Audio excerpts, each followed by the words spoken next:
तो नमस्कार। आपके अपने चैनल इंटरव्यू वाला में आप सभी का स्वागत है। मैं मयंक। इस चैनल के माध्यम से दोस्तों मैं आप सभी को बताना चाहता हूं कि मेरी प्रीवियस वीडियो जो कि आईटीआई ट्रेनिंग ऑफिसर को लेकर के मैंने अपलोड की थी, आप सभी का बहुत ज़्यादा प्यार मिला। उसके लिए तहे दिल से आप सभी का शुक्रिया। आप लोगों ने भर भर के कमेंट किए और जो है मेरे कई सारी वीडियो को आपने शेयर किया, लाइक किया, उसके लिए आपका बहुत बहुत धन्यवाद।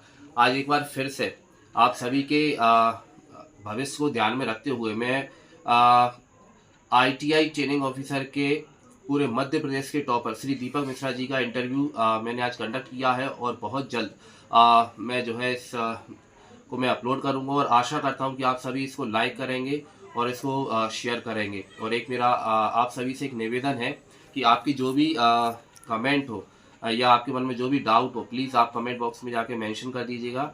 और अगर आप तैयारी नहीं भी कर रहे हैं तो आपके अगर कोई भी जान पहचान में या कोई दोस्त या रिश्तेदार आपका तैयारी कर रहा हो तो प्लीज़ इस वीडियो को उस तक ज़रूर शेयर कीजिएगा। जैसा कि आप सभी को पता है, बहुत जल्द आईटीआई ट्रेनिंग ऑफिसर की वैकेंसी आने वाली है, बहुत जल्द इसका नोटिफिकेशन आने वाला है। तो इसलिए मेरी आप सबसे रिक्वेस्ट है कि वीडियो को लाइक कीजिए, शेयर कीजिए और मेरे चैनल को ज़्यादा से ज़्यादा सब्सक्राइब कीजिए। तो दोस्तों, स्वागत करते हैं हमारे चैनल पर श्री दीपक मिश्रा जी, जो कि आईटीआई ट्रेनिंग ऑफिसर के टॉपर रह चुके हैं। बहुत बहुत तालियों के साथ स्वागत करते हैं दीपक मिश्रा जी का। नमस्कार दीपक सर, स्वागत है आपका हमारे चैनल पर एक बार फिर से। Thank you sir, thank you very much. तो दीपक सर, मैं आपसे कुछ सवाल जानना चाहूँगा, क्योंकि जैसा कि आपको पता है कि आईटीआई ट्रेनिंग ऑफिसर की वैकेंसी एक बार फिर से आने वाली है, बहुत जल्द इसका नोटिफिकेशन आने वाला है।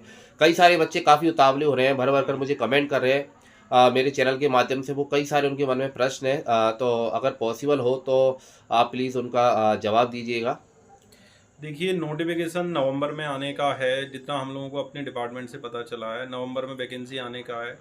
कई सारी ट्रेड हैं जिनमें अभी ट्रेनिंग ऑफिसर की पोस्ट खाली हैं, वहाँ अभी गेस्ट फैकल्टी काम करते हैं।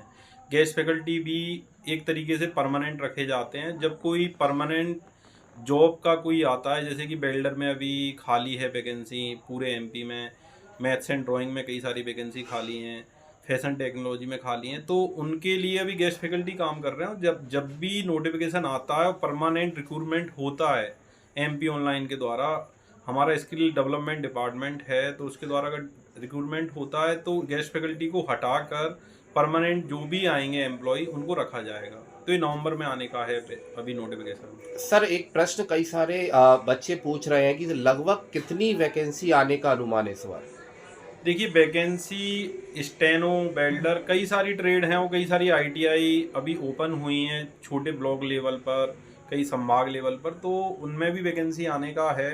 अब अप्रोक्स अगर 500 से ज़्यादा वैकेंसी आने का है इस बार, 500 से तो ज़्यादा वैकेंसी आएंगी और हर ट्रेड की अलग अलग वैकेंसी आएंगी। तो अगर आप टोटल जोड़ेंगे तो वैकेंसी काफ़ी आएंगी और काफ़ी अच्छी अपॉर्चुनिटी मिलेगी स्टूडेंट को। और कई सारे सर बच्चों के मन में एक प्रश्न है कि सबसे ज़्यादा कौन सी ट्रेड की वैकेंसी आएगी? देखिए, अब हर ट्रेड की क्वालिफिकेशन अलग होती है। अगर आपने मैकेनिकल से डिग्री या डिप्लोमा किया हुआ है तो आप मैकेनिकल की किसी भी स्ट्रीम में जा सकते हैं। अगर आपने आईटीआई की हुई है तो आप उसी ट्रेड के लिए अप्लाई कर सकते हैं। अगर आपने स्टेनो से आईटीआई की है या पॉलिटेक्निक किया है तो आप स्टेनो के लिए अप्लाई कर सकते हैं। फैशन टेक्नोलॉजी की अगर आपने पॉलिटेक्निक किया है, आईटीआई की हुई फैशन टेक्नोलॉजी, जिसे पहले कटिंग स्विंग बोला जाता है, तो उसके लिए आप अप्लाई कर सकते हैं। तो किस ट्रेड में ज़्यादा आएंगी इससे मतलब नहीं होना चाहिए। मतलब ये होना चाहिए कि आपकी क्वालिफिकेशन क्या है और आप किसके लिए अप्लाई कर सकते हैं। आपकी अगर क्वालिफिकेशन पीजीडीसीए है तो आप कंप्यूटर ऑपरेटर प्रोग्रामिंग असिस्टेंट के लिए अप्लाई कर सकते हैं और आप उसी के लिए अप्लाई कर पाएंगे। और बाकी मान लीजिए 1000 वैकेंसी अदर ट्रेड की आ जाए, आपको क्या बेनिफिट है? अगर कंप्यूटर की 100 वैकेंसी आई तो आपके लिए तो 100 ही रहेंगी। तो ओवरऑल कई सारी ट्रेड में वैकेंसी खाली हैं और आप अपनी जो भी आपका सब्जेक्ट है उसके लिए पढ़ाई कीजिए और वैकेंसी तो काफ़ी आएंगी इस बार। और सर कई सारे बच्चे अक्सर मुझसे कमेंट करके पूछते हैं कि लाइक जैसे कि कोपा के लिए क्या क्या ज़रूरी है, या किसी ने अगर मैकेनिकल से आईटीआई किया है, किसी ने इलेक्ट्रीशियन से किया है, किसी ने स्टेनो से किया है, तो कौन सा बच्चा किस किस उसके लिए एलिजिबल होगा? देखिए, इलेक्ट्रिकल से अगर आईटीआई किया हुआ है या पॉलिटेक्निक किया है, इंजीनियरिंग किया हुआ है, तो वो इलेक्ट्रिकल के ट्रेनिंग ऑफिसर के लिए एलिजिबल है। और अगर आपने इलेक्ट्रॉनिक्स से डिग्री की हुई है तो आप इलेक्ट्रॉनिक्स के ट्रेनिंग ऑफिसर के लिए एलिजिबल हैं। सिविल में आपकी ट्रेड चलती है सर्वेइंग। तो सिविल इंजीनियर जो भी है जिसने सर्विंग से आईटीआई किया हुआ है वो सर्विंग के लिए एलिजिबल होता है। मैकेनिकल का मैं आपको जैसे पहले बता चुका हूँ, अगर किसी ने पॉलिटेक्निक का डिग्री की हुई है तो वो ओवरऑल मैकेनिकल की जितनी भी ट्रेड हैं उनके लिए एलिजिबल होता है। और अगर आपने आईटीआई की है, जैसे किसी ने फिटर से आईटीआई की है तो फिटर का फॉर्म भर पाएगा, बेल्डर से की है तो बेल्डर का भर पाएगा, अगर आपने मशीनिस्ट से आईटीआई की है तो आप मशीनिस्ट का फॉर्म भर पाएंगे। लेकिन अगर किसी ने डिग्री की हुई है या पॉलिटेक्निक किया हुआ है तो वो ओवरऑल सारे फॉर्म डाल सकता है, मतलब सारी ट्रेडों के लिए डाल सकता है। जैसे कि machinist, welder, fitter, turner, machinist, इन सब के एग्जाम अलग अलग दिन होते हैं, तो आप सारी ट्रेडों के लिए डाल सकते हैं। जैसे कि लगभग 116 ट्रेड हैं, हम भी एलिजिबल हैं स्टूडेंट्स को पढ़ाने के लिए इतनों के लिए। तो आप कोई मैकेनिकल इंजीनियर है तो वो इतनी सारी ट्रेडों में से 20 ट्रेड 25 ट्रेड के लिए फॉर्म डाल सकता है।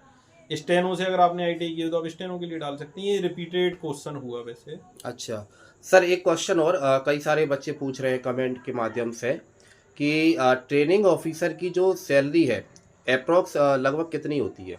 देखिए, ट्रेनिंग ऑफिसर की सैलरी 32,000 का ग्रेड पे स्टार्टिंग में चालू होता है, 32,800 का। तो उसमें स्टार्टिंग में सैलरी बनती है लगभग 42,000 रुपये, शुरुआत इससे होती है। फिर हर जैसे कि आप 2 साल की परिवीक्षा अवधि पूरा करते हैं, इसमें एक सीटीआई एग्ज़ाम होता है। सीटीआई एग्ज़ाम के द्वारा आपके इंक्रीमेंट खोले जाते हैं 2 साल के बाद। और अभी एक नया रूल आया है कि 70% सैलरी देते हैं 2-3 साल। उसके बाद आप सीटीआई के एग्ज़ाम निकाले, सीटीआई के सेंटर हैं इंडिया में, ऑल ओवर इंडिया, वहाँ आपको ट्रेनिंग कराई जाएगी 1 साल के लिए। और उस ट्रेनिंग के बाद आपके इंक्रीमेंट खुलेंगे और हर साल आपकी सैलरी बढ़ती रहेगी 5%, 10%। और 10 साल के बाद समय मान लगता है तो उसमें सैलरी और बढ़ जाती है। तो सैलरी स्टार्टिंग में सर 42,000 के लगभग रहती है इन हैंड, लेकिन 70% मिलेगी तो ओवरऑल सैलरी तो कम हो जाएगी 70% के हिसाब से। और सर एक प्रश्न और है कि सपोज कोई बच्चा अगर आईटीआई ट्रेनिंग ऑफिसर में सिलेक्ट होता है तो उसको ट्रेनिंग के लिए कहाँ जाना होगा?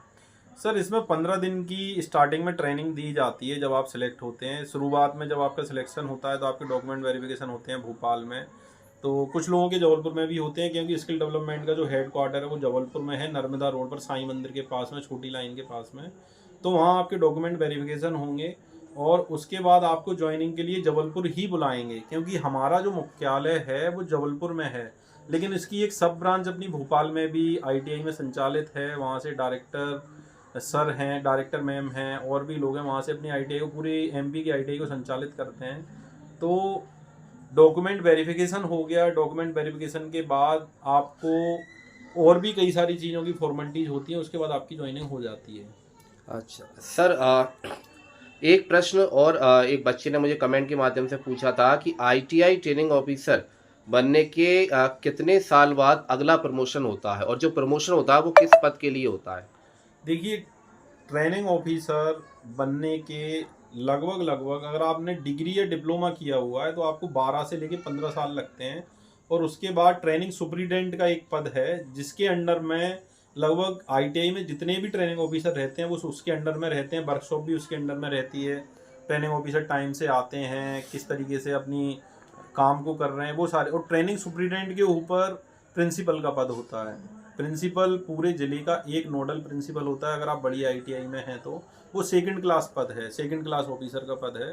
तो हमारे यहाँ भी सर थे, पहले ट्रेनिंग ऑफिसर थे, उसके बाद प्रिंसिपल बने, फिर सेकंड क्लास ऑफिसर के बाद उनका रिटायरमेंट हुआ। तो आप ट्रेनिंग सुपरिटेंडेंट और उसके बाद प्रिंसिपल, प्रिंसिपल के बाद असिस्टेंट डायरेक्टर, वो वहाँ तक तो पहुँचना काफ़ी मुश्किल होता है। दीपक सर, एक प्रश्न और था कि पिछली बार जो आईटीआई टीओ का आपने देखा होगा बहुत ज़्यादा कट ऑफ गया था। अगर मैं जनरल कैटेगरी की बात करूं तो आई थिंक 89 के समथिंग इसका कट ऑफ गया था। तो इस बार कट ऑफ कितना जाएगा आपके हिसाब से? सर अभी तो इस क्वेश्चन का आंसर तो अभी देना मुश्किल है। सर पेपर जिस हिसाब से आते हैं कट ऑफ उसी हिसाब से आते हैं। पिछली बार पेपर कुछ सरल आए थे, उनका कट ऑफ ज़्यादा गया था। जो पेपर कठिन थे उनका कट ऑफ नीचे गया था। तो सर ये तो पेपर देखने के बाद ही समझ में आ सकता है कि कट ऑफ क्या जाएगा। सर और अभी सर बताना मुश्किल डे बाई डे जो है एग्ज़ाम जो है बहुत ज़्यादा डिफ़िकल्ट होता जा रहा है। आप जो प्रीवियस ईयर का जो एग्ज़ाम था, जब आप उसका पेपर उठा के देखेंगे, आप देखिए कि उसमें ऐसा शायद ही कोई ऐसा पोर्शन हो like C++, Java, SQL, data structure, even python, HTML, W सब कुछ पूछ लिया। ये कंप्यूटर ऑपरेटर प्रोग्रामिंग असिस्टेंट का जो है ट्रेनिंग ऑफिसर का पद, उसमें ये सारी चीज़ें पूछी जाती हैं। और सर ये सिलेबस में है। तो मैं आपको पहले भी, आपने मेरे इंटरव्यू लिए थे सर, तो उस टाइम पर भी मैं आपको बता चुका हूँ कि ट्रेनिंग ऑफिसर की अगर आपको तैयारी करना है तो आप ट्रेनिंग ऑफिसर जो पढ़ाते हैं आईटीआई के स्टूडेंट्स को, आप कोपा का सिलेबस DGET की वेबसाइट पर जाइए, कोपा का सिलेबस डाउनलोड कीजिए, वो जो सिलेबस है उस हिसाब से पढ़ाई कीजिए। आप व्यापम की वेबसाइट पर या कहीं और MP ऑनलाइन पर जाकर सिलेबस देखने के बजाय जो मैं आपको बता रहा हूँ कि DGT की वेबसाइट पर कोपा का अगर आपको ट्रेनिंग ऑफिसर की तैयारी करनी है तो वहाँ से डाउनलोड कर लीजिए। अगर आपको फिटर की ट्रेनिंग ऑफिसर की तैयारी करनी है तो मतलब जो ITI के स्टूडेंट का सिलेबस है उसको तैयार कीजिए, और उसमें जो सिलेबस में है वो सारी चीज़ें पूछेंगे। जैसे आपने बोला C++, जावा, ओरेकल, प्रो, ये सारी सिलेबस में हैं और ये सारे स्टूडेंट को कोपा का ट्रेनिंग ऑफिसर पढ़ाता है, तो ऑब्वियस है कि उसको ये आना चाहिए, इसलिए पेपर में पूछे थे। ये डिटेल में डीप नॉलेज ऐसा कुछ भी नहीं है, ये सारा आता है ट्रेनिंग ऑफिसर को। अब जिन लोगों ने नहीं पढ़ा उनको ये सारी चीज़ें थोड़ा डीप लगती हैं। ओके, तो सर एक लास्ट क्वेश्चन और मैं आपसे पूछना चाहूँगा कि कोई एक बढ़िया सी बुक का नाम आप अगर सजेस्ट कर दें बच्चों के लिए। सर, हर ट्रेड के लिए अलग बुक है। पहली चीज़ तो मैं ये बोलूँगा आपको कि निमी पब्लिकेशन की भारत स्किल एक वेबसाइट है, गवर्नमेंट ऑफ इंडिया की वेबसाइट है हमारे डिपार्टमेंट की। तो आप भारत स्किल वेबसाइट पर हर ट्रेड की बुक अवेलेबल है, हिंदी में, इंग्लिश में, मलयालम में, कई सारी लैंग्वेज में। आप अपनी ट्रेड सेलेक्ट कीजिए, उसके अंदर जाइए, स्टडी मटेरियल मिलेगा आपको, ऑब्जेक्टिव क्वेश्चन मिलेंगे, PDF मिलेंगी, कई सारी चीज़। आप सबसे पहले तो वहाँ से बुक डाउनलोड कीजिए और उस बुक को पढ़िए। उस बुक में से ही लगभग 75 जो क्वेश्चन आते हैं आपके टेक्निकल, 75 में से 55-60 क्वेश्चन तो उसी बुक से मिल जाएंगे आपको। आपको केवल एक बुक पढ़ना है, जो जिस भी ट्रेड की पढ़ना है। उस बुक को पढ़ने के बाद आप ITI के स्टूडेंट्स की कोई किताब ले लीजिए। आपको ITI स्टूडेंट्स की किताब मार्केट में ईजिली अवेलेबल हैं, तो आप वो बुक लीजिए और उस बुक को भी अच्छे से 1 या 2 बार, अरिहंत की बुक आती हैं, रॉयल पब्लिकेशन की बुक आती हैं, इन बुक को लीजिए, तो इससे आपका टेक्निकल तैयार हो जाएगा। बाकी का जो आपके 25 क्वेश्चन आते हैं उसके लिए आप कोई भी बुक ले सकते हैं। उसकी तैयारी तो एक नॉर्मल है, आप GS वगैरह सब लोग पढ़ते रहते हैं तो वो तो कर ही सकते हैं आराम से। Thank you so much sir, आप बच्चों की बहुत ज़्यादा मदद कर रहे हैं और जब भी मैंने आपसे निवेदन किया, रिक्वेस्ट की है, आप हमेशा अवेलेबल रहे हैं बच्चों की खातिर। थैंक यू सो मच, आपका जितना धन्यवाद दिया जाए इस चैनल के माध्यम से, मेरे सब्सक्राइबर के माध्यम से। Thank you so much sir. Thank you sir, thank you sir. मैं आखिरी में एक ही चीज़ बोलूँगा कि जो स्टूडेंट पढ़ाई करते हैं, रेगुलर पढ़ाई करते हैं, आज के बच्चे मोबाइल में ज़्यादा ध्यान देते हैं, तो मोबाइल का भी अगर यूट्यूब के द्वारा स्टडी के वीडियो देखे जाएं, स्टडी मटेरियल निकाला जाए, तो मोबाइल का भी उपयोग ठीक से होता है। तो मेरा यही कहना है कि जो बच्चे बैठकर रेगुलर स्टडी करते हैं, 5-6 घंटे रोज़ देते हैं, उनका सिलेक्शन आराम से होता है। अभी भी जो मेरे स्टूडेंट हैं जिनको मैंने पढ़ाया हुआ था वो ट्रेनिंग ऑफिसर बन के आए हुए हैं, मेरे साथ में जॉब करते हैं वो लोग, तो मुझे काफ़ी अच्छा फील होता है इन सब चीज़ों का। तो जो लोग पढ़ेंगे उनका सिलेक्शन होगा। थैंक यू सर, अब मुझे यहाँ आपको इनवाइट किया। Thank you very much. Thank you sir.